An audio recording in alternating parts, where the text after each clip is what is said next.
कभी ऐसा हो सकता है कि हमने बहुत मेहनत किया, बहुत प्रयास किए, है ना, धैर्य भी रखा, मतलब पेशेंस भी रखा, और पेशेंस रखने के बाद में भी भगवान ने कुछ नहीं दिया।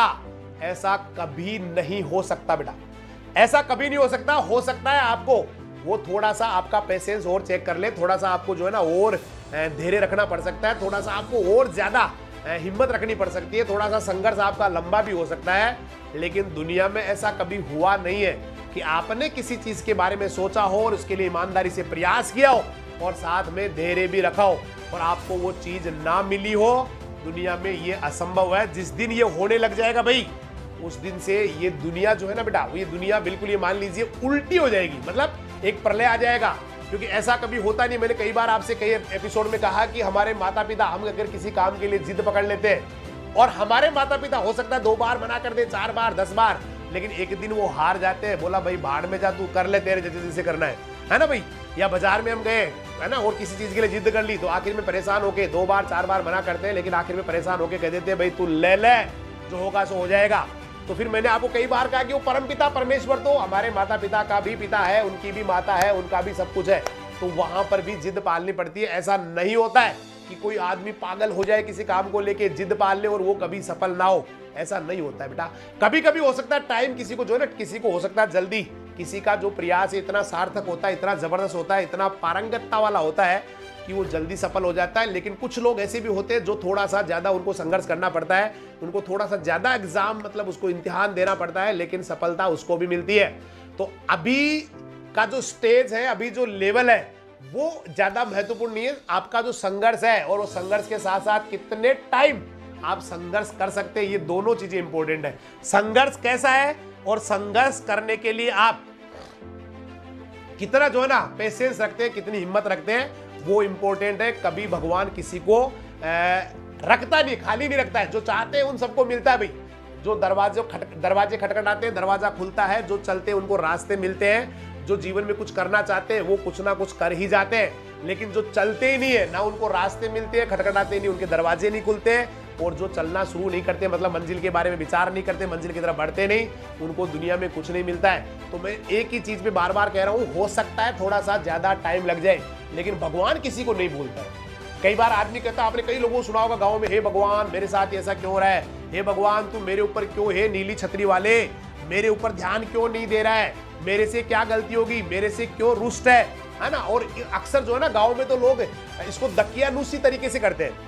वो ना कई चीजें करवाते हैं, किसी के चक्कर में आ जाते हैं, है ना, ज्योतिषी के चक्कर में आ जाते हैं, या और भी कई सारे उपाय करवाते हैं, है ना। कई बार ताबीज करवाते हैं, कई बार जो है ना और कुछ करते हैं कि भाई मेरे साथ ऐसा क्यों हो रहा है, मैं जो करता हूँ वो सही क्यों नहीं होता है, मेरे साथ ही गलत क्यों होता है। एक्चुअली आपका जो माइंड है ना, उसके अंदर ये बहुत गहराई से बैठ चुका है कि आप जो भी करते हैं वो गलत ही होता है। क्योंकि आपने अपने दिमाग को शुरू में, भाई हो सकता है ना, ये फिजिकल दुनिया है, ये कोई सतयुग नहीं है, कलयुग नहीं है। यहाँ कोई जो है ना, कोई भगवान का या इनका जो है ना डायरेक्ट इफेक्ट नहीं पड़ता है। आपका, आप खुद ही भगवान है। आपकी जो आत्मा है उसको अगर कोई चीज सही लग रही है तो वो दुनिया में बिल्कुल सही है। अगर आपके आत्मा को लगता है कि मैंने क्या कर दिया, मैंने किसी का दिल दुखा दिया, मैंने किसी को परेशान कर दिया, मैंने किसी को सता दिया, या मैंने किसी के ऊपर क्रूरता दिखा दी, मैंने किसी की मदद नहीं की, आज मेरे से मैंने गलत किया है, तो यही आपका जो है ना राक्षसपन है, या यही कह दो कि आपको बुरा लगने वाली बात है। तो आपको जो भी लगे ना, भाई मैंने किसी का, भाई देखिए किसी की मदद करके बड़ा इंसान को ना बड़ा सुकून मिलता है, बड़ी अच्छी नींद आती है, बड़ा अच्छा महसूस होता है। ऐसे ही किसी के साथ जो है ना कुछ गलत करने के बाद में आत्मग्लानि भी होती है, नींद नहीं आती है, रात देर रात तक जो है ना हम लोग करवटें बदलते रहते हैं, बोला पता नहीं क्या हो गया, मैंने ऐसा क्यों किया। तो ये सारी चीजें जो आपको अच्छी लग रही है, सारी जो आपको जो अच्छी लग रही है, आपको अंदर से जो अच्छी लग रही है ना, वो दुनिया में सब सही है। और जो चीजें आपको जो है ना ग्लानि देती है, पश्चाताप देती है, आपके अंदर जो है ना बहुत बुरी स्थितियां सी लगती है, आपको बहुत बुरा महसूस होता है, वो सारी चीजें दुनिया में गलत है, चाहे लोग उनको कितना ही सही बताए। इसलिए वो परम पिता परमेश्वर दुनिया में सबको देता है, जहां भी वो है। क्योंकि ये मैंने कहा ना, कोई वो वाला डायरेक्ट भगवान जो है ना सीधा आके किसी के ऊपर पावर देके, शक्तियां देके, वो वाला टाइम नहीं है कि साहब एक आदमी जो है ना वो कुछ है ना करता जा रहा है, उसने ऐसा किया तो उस भगवान तुरंत आ गए और वो धुआं निकलने लग गया और भगवान के हाथ से शक्ति निकली। ऐसा कुछ नहीं होना है। भगवान देते सबको है, लेकिन उसके लिए हिम्मत भी रखनी पड़ती है, उसके लिए धैर्य भी रखना पड़ता है, संघर्ष को भी जारी रखना पड़ता है।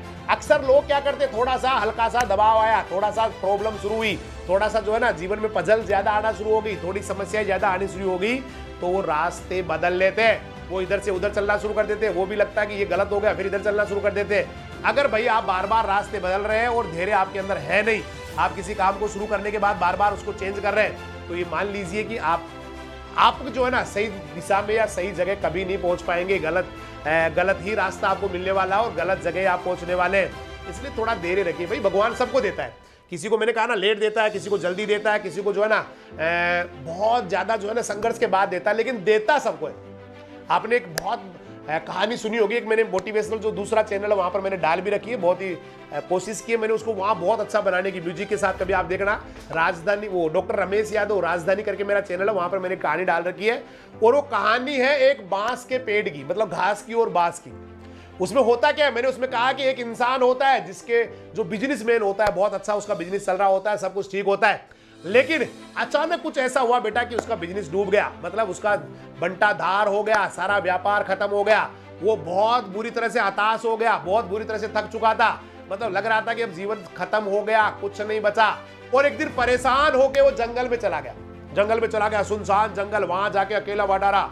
और बैठे बैठे उसने पता नहीं भगवान से कहा, हे भगवान, मैं तो बहुत बुरी तरह से हार चुका हूं, और मुझे आप प्लीज भगवान मुझे एक वजह बता दीजिए कि मैं हार क्यों ना मानूं। मेरा तो सब कुछ खत्म हो चुका है, मैं क्यों फ्रस्ट्रेट क्यों ना हूं।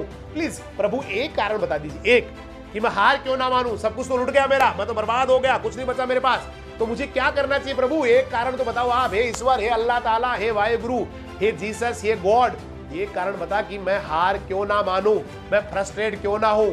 प्लीज गॉड मेरी हेल्प कीजिए, मदद कीजिए। उधर से भगवान का जवाब आता है कि तुम इस जंगल में घास भी देख रहे होंगे, बहुत सारे बांस भी देख रहे होंगे। मैंने इन दोनों को ही एक तरह से ही पाला है। मैंने घास का भी पालन पोषण किया है, उसको भी नरिश किया, उसको भी पोषण दिया है। मैंने बांस को, बेम्बू को भी पोषण दिया, उसको भी पाला, उसको भी पानी दिया, बराबर दिया, सब कुछ बराबर प्रकाश दिया, बराबर पानी दिया, बराबर जो है ना न्यूट्रिएंट्स दिए। और घास जब दोनों साथ बोए गए तो घास धीरे धीरे बड़ी होने लगी, पूरी धरती हरी भरी हो गई, लेकिन बांस तो कहीं नजर ही नहीं आया। बांस तो कोई पता ही नहीं था कहीं है क्या, बांस का कोई पौधा भी है क्या, कहीं नजर ही नहीं आ रहा। लेकिन घास तो हरी भरी कर दी भाई, धरती पे आ गई पूरी पे। लेकिन मैंने बांस को छोड़ा नहीं और बांस ने भी हिम्मत हारी नहीं। दूसरा साल आया, घास तो और घनी हो गई, बड़ी बड़ी घास हो गई, लेकिन बांस का तो अभी भी अंकुरण नहीं हुआ, उसमें तो कोई ग्रोथ नहीं हुई। लेकिन मैंने बांस के पेड़ को छोड़ा नहीं और बांस ने भी हिम्मत हारी नहीं। तीसरा साल आया, लेकिन बांस में तो कुछ भी नहीं था, बांस की जगह बांस के जैसा तो कुछ भी नहीं आ रहा था भाई। लेकिन घास तो और भी बड़ी हो चुकी थी, झाड़ियां बन चुकी थी बड़ी बड़ी, लेकिन बांस ने हिम्मत हारी नहीं, मैंने बांस को छोड़ा नहीं। चौथा साल आया, फोर्थ ईयर, फिर बाकी सारे पेड़ तो बहुत घने हो चुके थे, बिल्कुल डेंस हो गया, जंगल बन गया था, लेकिन बांस तो कहीं नामो निशान नहीं था। 4 साल हो गए थे, लेकिन बांस का नामो निशान नहीं था। 4 साल हो गए, बाकी घासें बड़ी बड़ी हो गई, बांस आया ही नहीं। लेकिन 5 साल बाद में जो बांस का पौधा था या बांस के पौधे थे, उनमें से छोटा सा जो है ना कुछ पत्तियां निकली, अंकुरण हुआ, लेकिन वो कमजोर पौधा था, छोटा था और घासें बड़ी बड़ी हो गई थी। लेकिन 6 महीने होते होते, मतलब वो घास का जो पौधा था वो धीरे धीरे जो है ना आधा metre, 1 metre, 2 metre, 3 metre, 4 metre होता मात्र है ना 6 महीने, 5 साल बाद उगा और 6 महीने के अंदर अंदर ही 100 फीट लंबा हो गया। तो भगवान कह रहे मैंने ना घास को छोड़ा ना बांस को छोड़ा, केवल बांस को 100 फीट लंबा करने के लिए मैंने इतना टाइम लगाया ताकि वो 5 साल तक अपने जड़ों को मजबूती करे, अपने आप को मजबूत करे।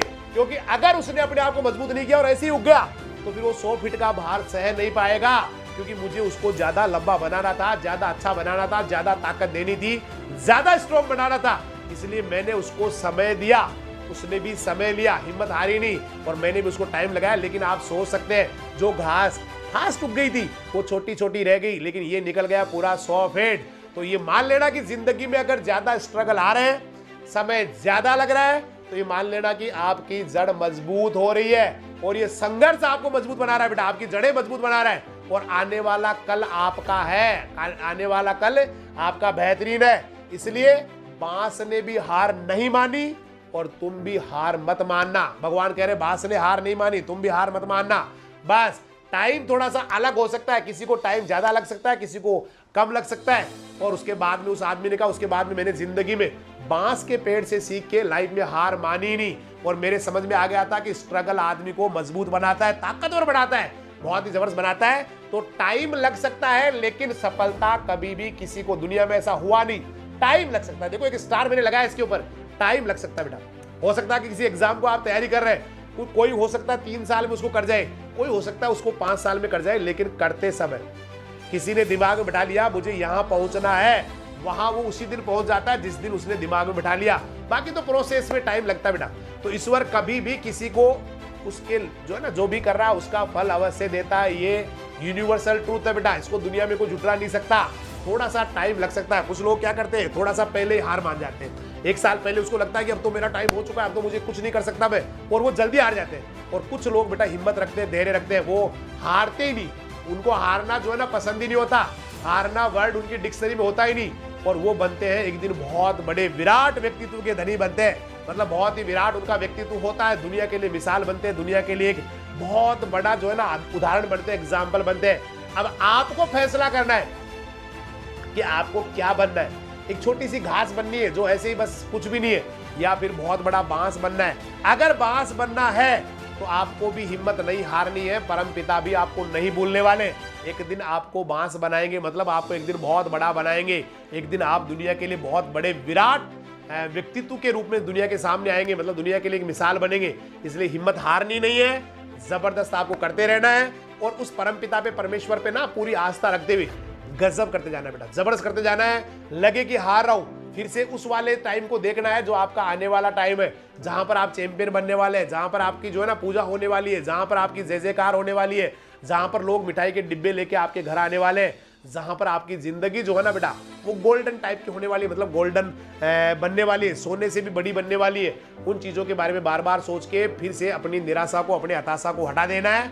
जबरदस्त आपको करते रहना है, आगे बढ़ते रहना है, क्योंकि मैं बार बार आपको कह रहा हूं ये बेटा आने वाला समय आपका है। पूरी दुनिया आपको बड़ी उम्मीदों से देख रही है, आपका परिवार, आपका जो है ना कुटुंब, कबीला है, आपका समाज, आपका देश, आपका राज्य, आपका जो है ना पूरी मानव, यूं कह सकते हैं कि मानव बड़ी उम्मीदों से आपको देख रहा है, हिंदुस्तान आपको उम्मीदों से देख रहा है। अच्छा करते रहे, जबरदस्त करते रहे, क्योंकि आपको इस हिंदुस्तान को बनाना है बेटा नंबर 1।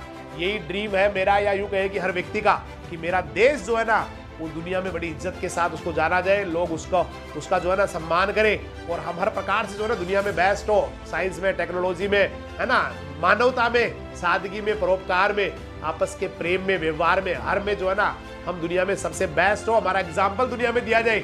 यही मैं कामना करता हूँ। शायद मुझे लग रहा है आप इसमें बड़ा अच्छा सहयोग करोगे, बहुत अच्छा करोगे, और आपको देता हूँ बहुत बहुत शुभकामनाएं। जीवन में आगे बढ़ते रहे, अच्छा करते रहे, तो बने रहिए हमारे साथ, और कल फिर मिलने वाले। तब तक के लिए सभी को नमस्कार, जय हिंद, जय राजधानी, सत श्री अकाल, सब्बा खैर, वाहे गुरु दी फतेह, खुदा हाफिज, अल्लाह हाफिज, राम राम।